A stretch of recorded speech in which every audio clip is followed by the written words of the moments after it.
Est-ce qu'on peut remercier le Seigneur par une acclamation?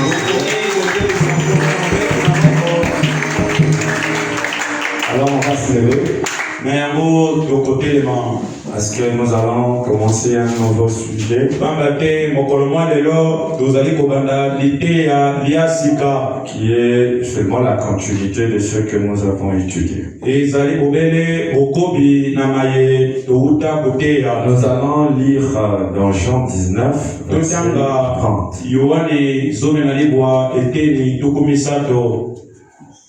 Amen. Jean 19, verset 30.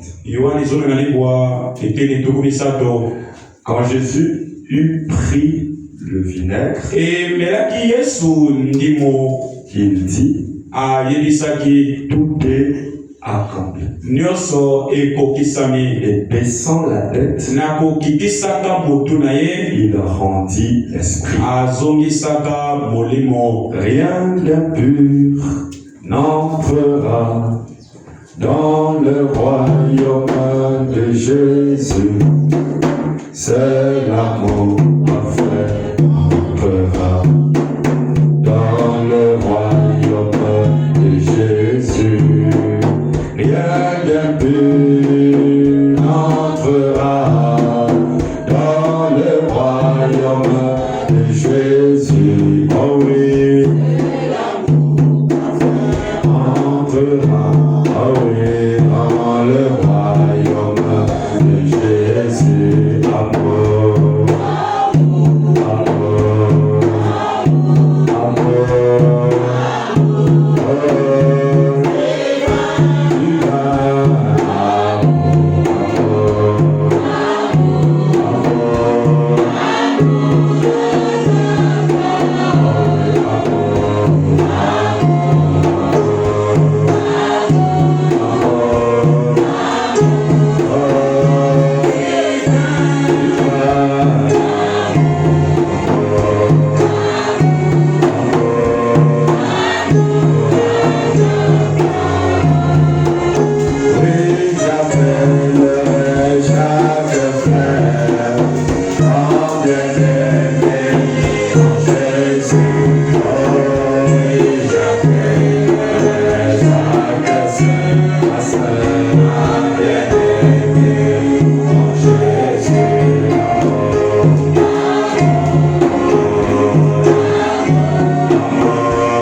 amour, nous croyons qu'il n'y a que l'amour parfait qui entrera. Nous sommes rendus parfaits grâce à ta parole. Alors laisse que ta parole qui rend les hommes parfaits et qui rend les sœurs parfaites, que cette parole soit à notre portée dans le précieux nom du Seigneur Jésus-Christ. Amen. On peut acclamer le Seigneur.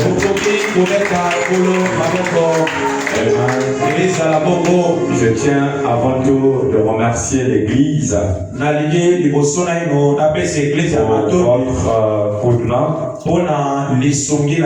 Hier, vous avez répondu présent aux appels parce qu'on avait besoin d'acheter un téléphone qui nous permettra de filmer. Et par la grâce de Dieu, nous avons pu avoir cet appareil qu'on avait longtemps avancé.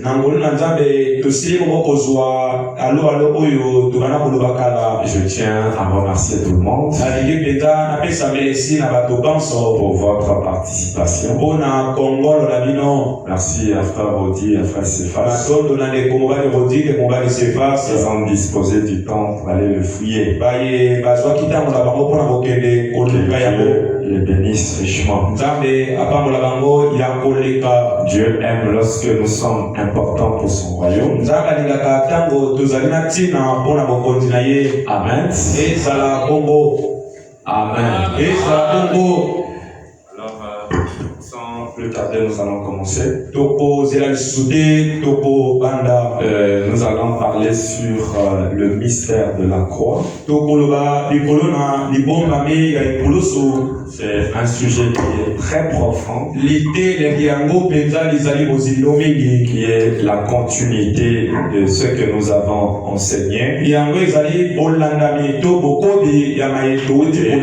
je crois que vous avez apprécié ce jour-là au Calvaire. Chacun de nous avait compris quelque chose dans ce sujet. Maintenant, nous allons voir quel est le mystère qui était caché derrière l'événement de la croix.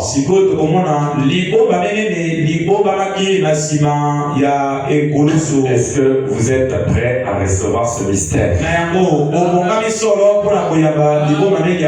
Est-ce que vous êtes prêts à recevoir ce mystère? Vous savez, Dieu est mystérieux.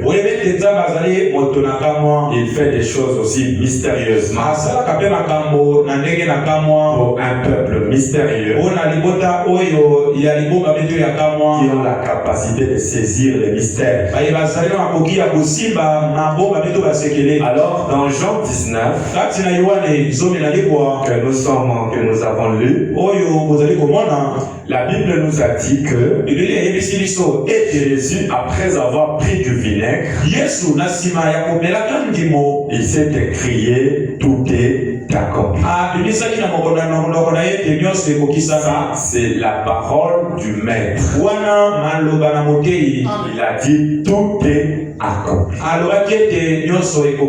Maintenant, ce qui attire mon attention, c'est ce mot-là, tout est accompli. De quoi Jésus voulait-il parler? C'est cela que nous allons traiter, peut-être pas ce soir, mais nous allons introduire. Écoutez, frère Madame vous dit ceci. Je commence par vous lire, frère Madame. Parce que mon thème, c'est le mystère de la croix. Alors, qu'est-ce qu'un mystère? Pas de définition selon nous, mais des définitions selon le prophète. Un prophète a en soi le conscient et le subconscient collés.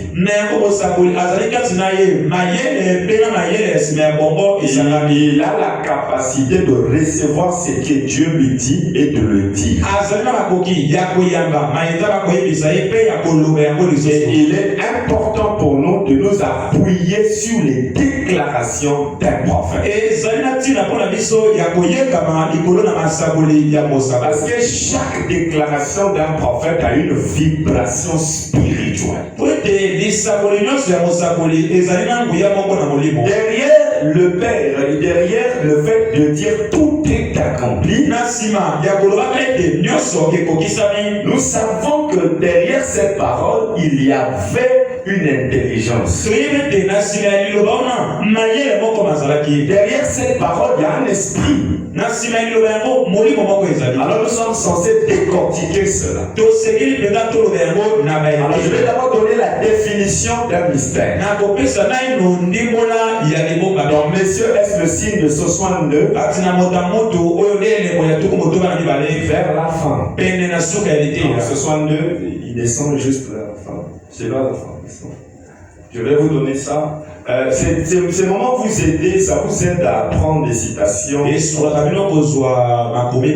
aura des moments où on viendra, on ne lira pas, on va vous expliquer. Et je crois que vous serez assez spirituel pour saisir ce que je vous dis. Au paragraphe 117, Paragraphe dit ceci. Voici le mystère. Un mystère, n'oubliez pas le titre, c'est le mystère de la croix. Là, nous voyons la définition des concepts, notamment mystère. Et nous allons aussi définir ce qu'on appelle par la croix. Un mystère dans l'écriture est une vérité qui a été préalablement cachée et qui est maintenant révélée divinement, et à laquelle reste toujours attaché un élément surnaturel malgré la révélation. Un mystère dans l'écriture est une vérité qui a été préalablement cachée. Derrière la parole, tout est accompli. Il y a une vérité qui est cachée là. Et c'est cette vérité qui est cachée derrière cette parole qui fait que ça soit un mystère. Et derrière ça, il y a toujours un élément surnaturel qui est attaché à cette révélation. Donc un mystère est une vérité qui est préalablement cachée,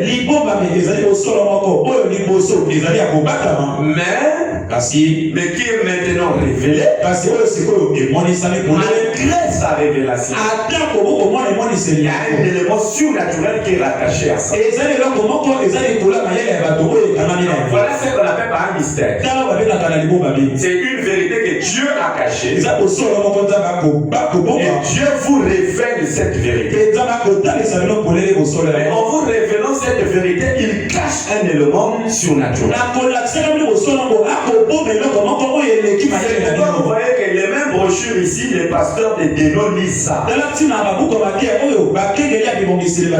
peuvent même utiliser cette vérité. Mais il y a un élément surnaturel qui est caché dans ça. Et cet élément surnaturel n'est pas donné à tout le monde. Mais elle est donnée seulement à une personne spéciale. Donc voilà ce que Frère Branham donne comme définition préalable pour ce qui est un mystère. À la fin du 7e ange, quand il sonnerait de la trompette, le mystère de Dieu s'accomplira. Vous voyez que le mot mystère réapparaît. Retenez donc qu'un mystère est une vérité d'abord. Et cette vérité-là est cachée d'abord par Dieu. Et Dieu vient vous révéler ça. Et derrière la révélation, il met un élément surnaturel. Et c'est l'élément surnaturel qui changera vos vies. C'est l'élément surnaturel qui fera que vous soyez surnaturel. Tous le message ne sont pas surnaturels. Parce que le message est réservé pour l'épouse. Voilà le concept mystère. Alors regardez maintenant qu'est-ce que la croix?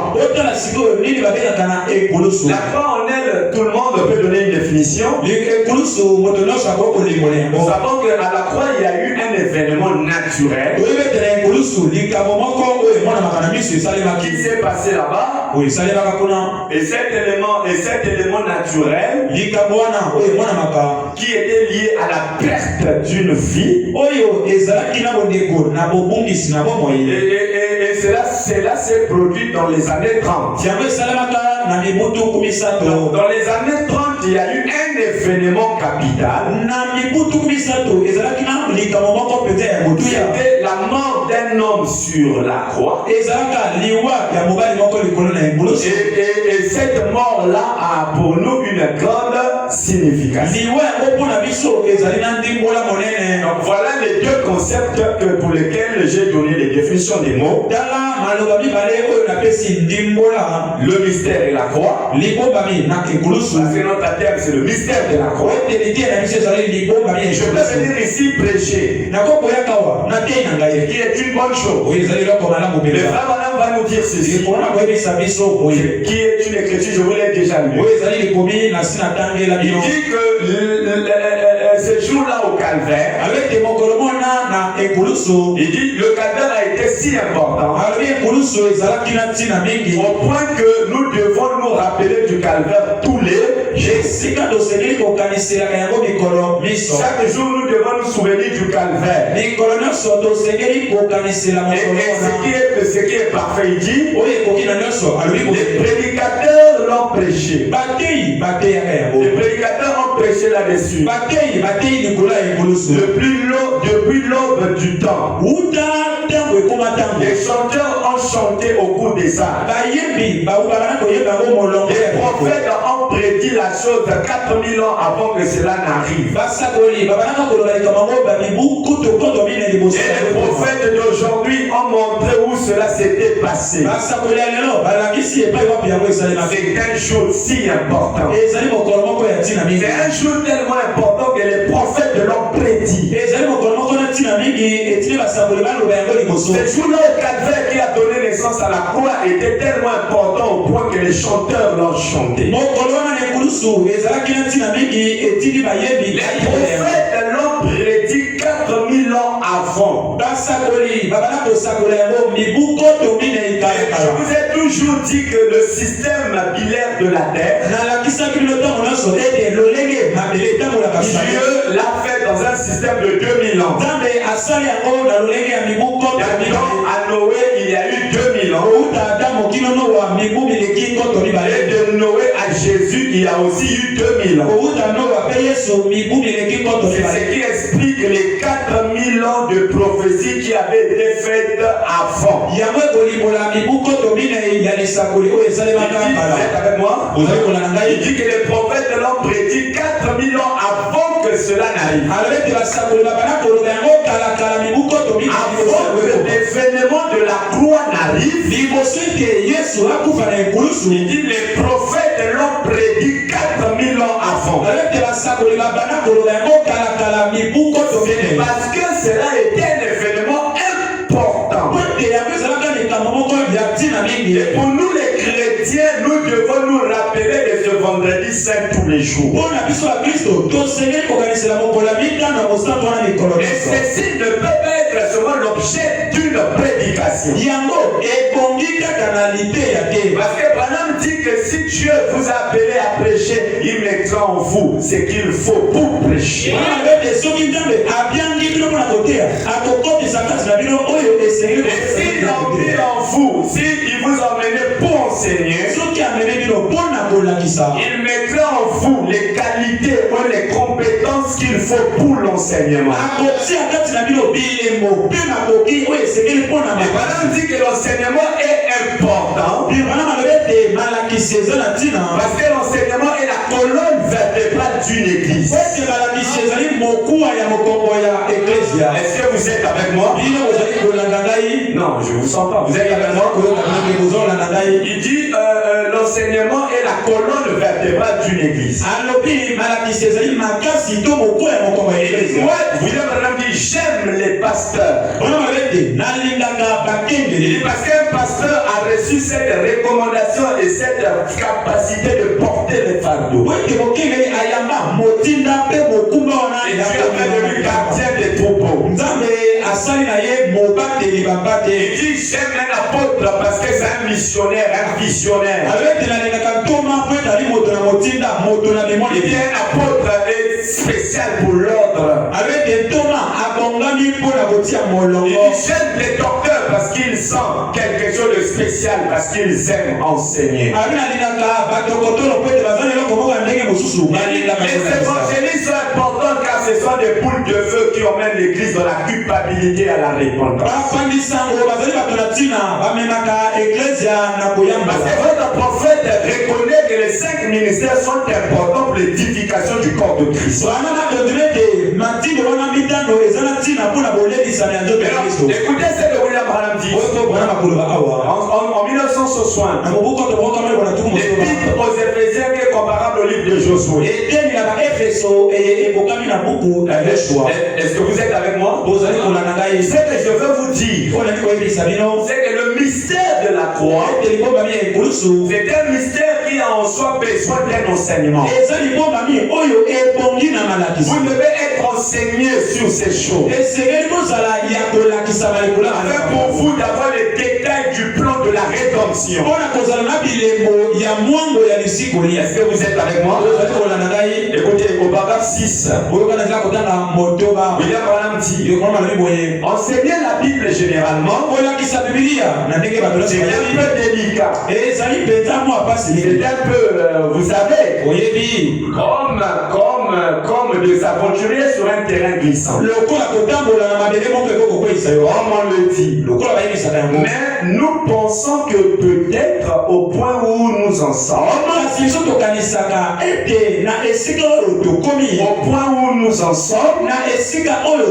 et à l'heure qu'il est, il serait bon d'emmener un peu l'église à ce que je considère comme une pleine compréhension. À l'heure où nous sommes, au décret de la journée, à la veille de la réveille du roi, à l'heure où nous sommes, là où tous les attributs et les captures de l'enfer est ouvert, Branham dit je souhaite. Il dit que je veux et je désire que ce qui doit arriver à l'église, c'est que nous soyons un peu capables d'emmener l'église à ce que William Branham appelle par une pleine compréhension. L'église est censée comprendre. Parce que vous êtes la bonne terre. Parce que la parole nous enseigne qu'un semeur est allé s'aimer et une partie de la semence est tombée en bonne terre. Et cette semence a donné des fruits. Et il dit la bonne terre, c'est une qualité de personne qui ont la capacité de comprendre les saisir. Si vous comprenez et vous saisissez la parole, il est évident pour vous d'apporter les fruits. Et là, Branham souhaiterait qu'en ce temps, par rapport à l'heure dans laquelle nous vivons, l'heure qui est tardive, les pasteurs restent là en train de s'embrouiller.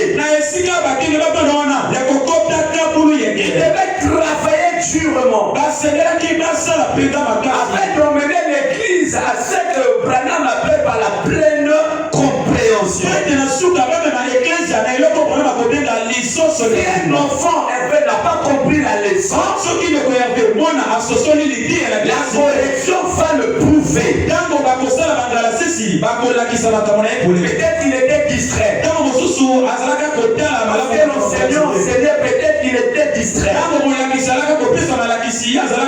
Mais s'il n'était pas distrait, le problème vient depuis celui qui a le blouson. Soit il n'avait pas bien enseigné, et le résultat en classe, l'enfant commence à bouffer le stylo. Mais quand l'enseignant a bien fait son travail, et que l'enfant était attentif, et que le sujet viendra, l'enfant dira, monsieur avait dit il portera un résultat à ses enseignements. En 7 heures, retenez ça. 7 heures tardif. Remonte un peu juste le mot là. Il dit que peut-être au point où nous en sommes, au point où nous en sommes,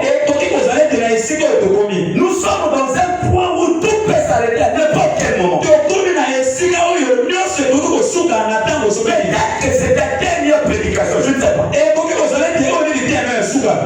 Alors c'est que moi je ne le souhaite pas, mais la vie de toute personne est entre les mains de il dit peut-être, mais nous pensons que peut-être au point où nous en sommes, à l'heure qu'il est, il dit, monsieur, quelle heure est-il? À l'heure qu'il est, c'est plus l'heure de blaguer. À n'importe quel moment, la trompette peut retentir. Alors on ne doit plus blaguer ici, tu vois de la chair. Alors où nous en sommes, alors qu'il est, il serait peut-être bon d'emmener un peu l'église à ce que je considère comme une pleine compréhension côté position. Il est là que chacun connaît sa position. Et il y a un enseignement qui positionne les gens. Est-ce que vous êtes spirituel ce soir? Amen. Côté position. Mais ce que nous sommes en Jésus-Christ. Et parfois, vous aimez ça maintenant? Et parfois, je trouve que la prédication, c'est quelque chose de merveilleux. Mais, je crois que parfois, frère Miller, l'enseignement va plus loin que ça.